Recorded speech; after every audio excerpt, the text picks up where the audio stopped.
So Sir Brian, just to start off with, can you tell us what the main findings of your inquiry are?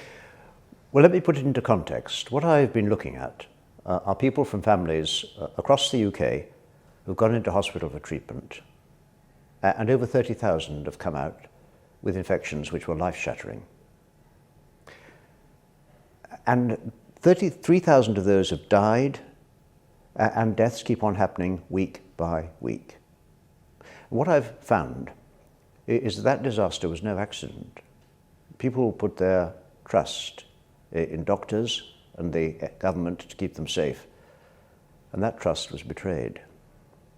And then the government compounded the agony by telling them that nothing wrong had been done, that they'd had the best available treatment, and that as soon as tests were available, they were introduced. And both of those statements were untrue.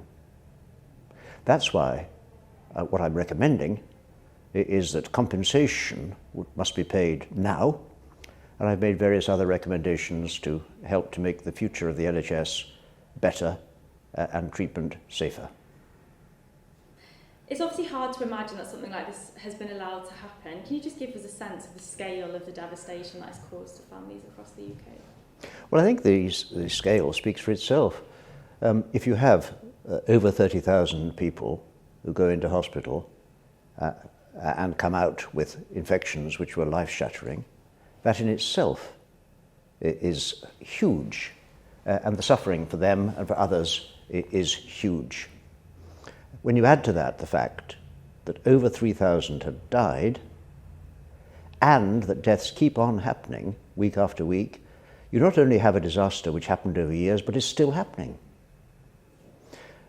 What that brings with it is suffering which is very difficult to put into words. You really have to listen to people who've lived it to hear and to understand.